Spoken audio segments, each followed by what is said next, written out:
ኤዱ ያየችውን ነገር ማመን አቃታት። ዳንኤል ከሷ ጋርም ተራርቆ ስለሆነ ያለው አባባ ከታገተበት ቦታ ሄዶ ሊያወጣ በሞከረበት አጋጣሚ በአጋቹ ተደብድቦ በእንደዚህ ሁኔታ ይገኛል።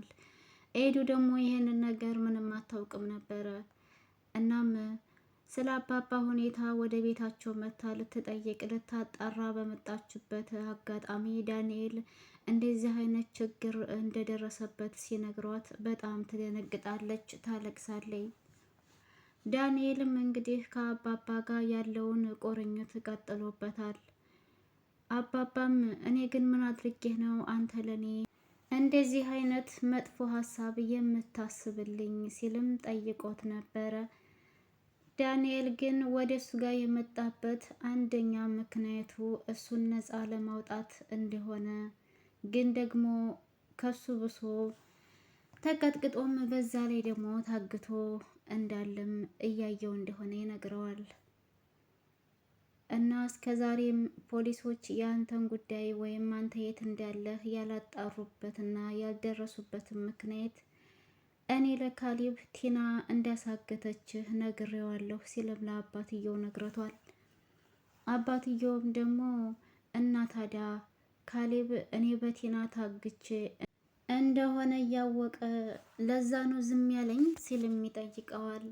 ዳንኤልም ካሌብ በዚህ ጉዳይ ላይ አውቆ እንዳላወቀ መሆን እንዳለበት ቲና አሳግተሃለች ተብሎ እንደሰማ ደግሞ ሌላ ነገር የሚፈጠር ከሆነ አባባ አደጋ ላይ እንደሚሆን ስላሰበ ነው። ይህንን ስላሰቡ ለዛ ነው ነገሮችን ቀስ በቀስ እናስሄዳቸዋለን ብለን አስበን ነበረ። ያው ባይሳኩም ወደፊት ግን ይሳኩልናል። አንድ ነገር እንድታውቅልኝ የምፈልገው ነገር ቢኖር ግን ይሄ ሁሉ ነገር የሆነው እኔም እዚህ ቦታ መጥቼ እስከ መደብደብና እስከ መታገት የደረስኩበት ምክንያት ላንተ ብዬና ላንተ ስል እንደሆነ እንድታውቅልኝ እፈልጋለሁ ሲልም ለአባባ ነግሮታል። አባባም ይሄ ነገር ባያሳምነውም ዳንኤል ያለበት ሁኔታ ሊያሳምነው ችሏል።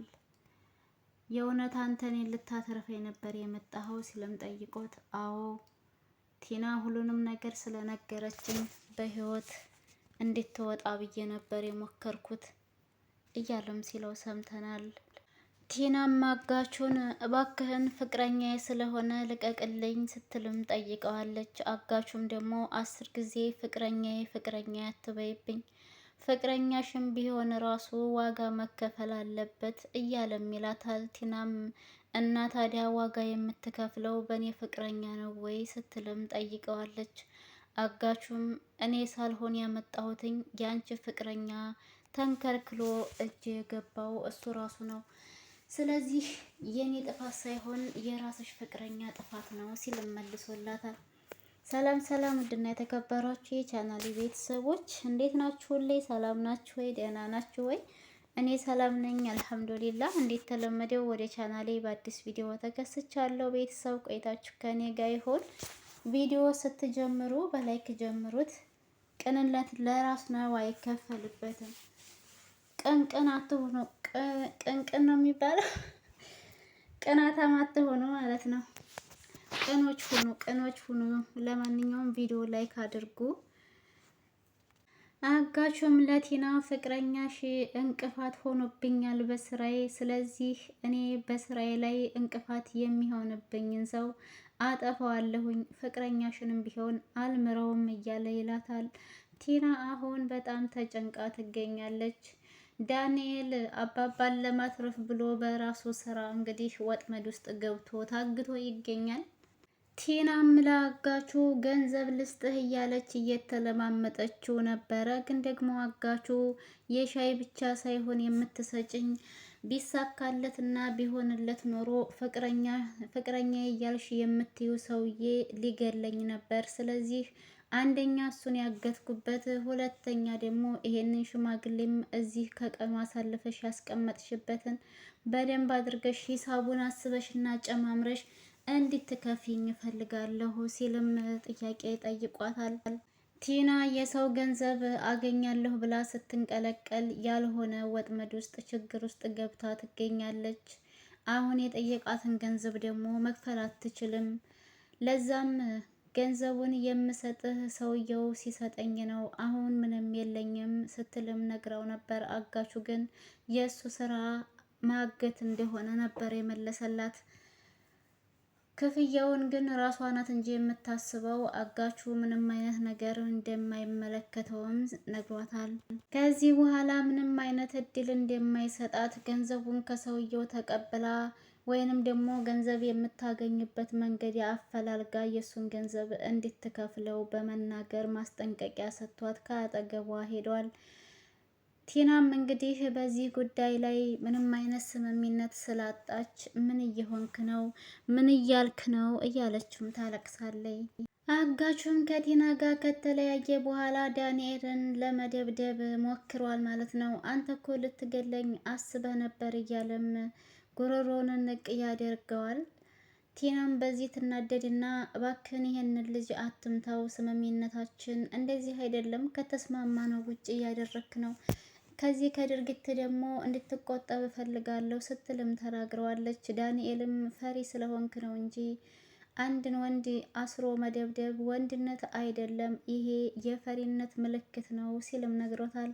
አጋቹም አንተ ማለት ትንኝ ነህ ሲል ነበር የመለሰለት። እንዳንተ አይነቱ ታሰረም ተፈታም ምንም አይነት የሚጎዳው ነገር የለም፣ አንተ ገለባ እያለ በስድብ ሲያጥረገርገው፣ ዳንኤልም እንግዲህ ተናዶ ትሰማኛለህ፣ እኔ አንተን እገልሃለሁ፣ አጠፋሃለሁ እያለም ሲናገረው ሰምተናል። አጋቹም መጀመሪያ አንተ በህይወት ከተረፍክ እኔን ለመግደል ያብቃህ እንጂ ትገለኛለህ ሲለውም ነበረ። ቲና እዚህ መካከል እንግዲህ ግራ ተጋብታ ዝም ብላ ሁለቱንም እየተመለከታቻቸው ነው። አጋቹም ከዚህ በኋላ የተነጋገሩትን ንግግር ብሩን በደንብ ጨምራ የማትሰጠው ከሆነ ዳንኤልን በጭራሽ ሊለቀው እንደማይችል፣ ከለቀቀም ይሄንን ሽማግሌውን ብቻ እንደሚለቅ አባባ ማለት ነው እንደሚለቅላት እየነገራት ነው።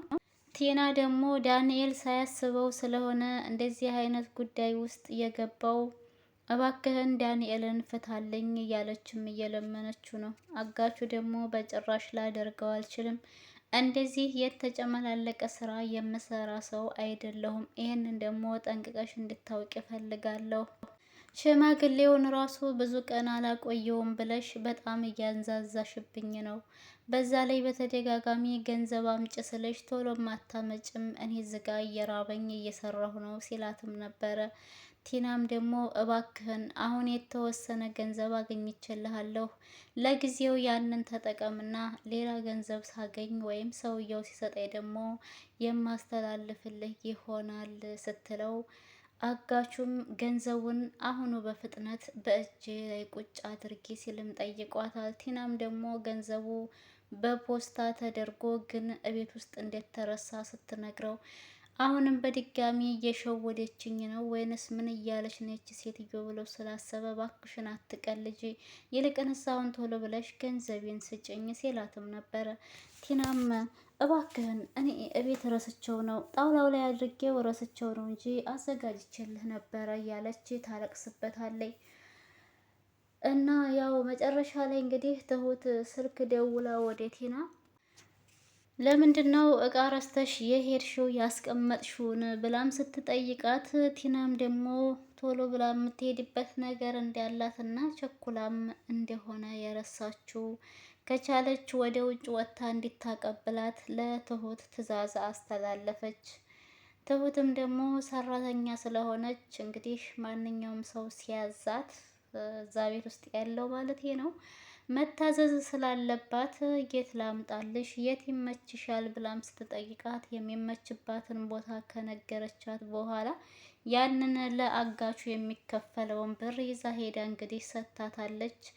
ግን ለምንድን ነው ከየት አንጥታው ነው ምንድን ነው የሚለውን ነገር ትሁት በደንብ አድርጋ አላየችም ነበረ።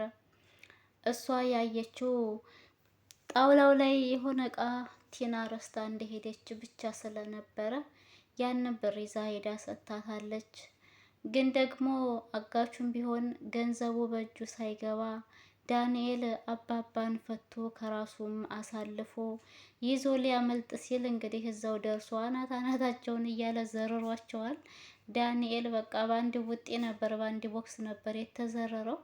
አባባንም ማሰቃያቸው ይሄ አጋሽ ተብዬው።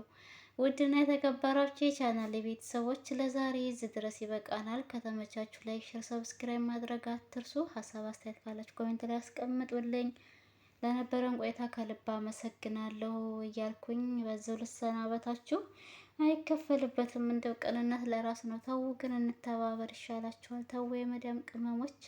ለማንኛውም ባይ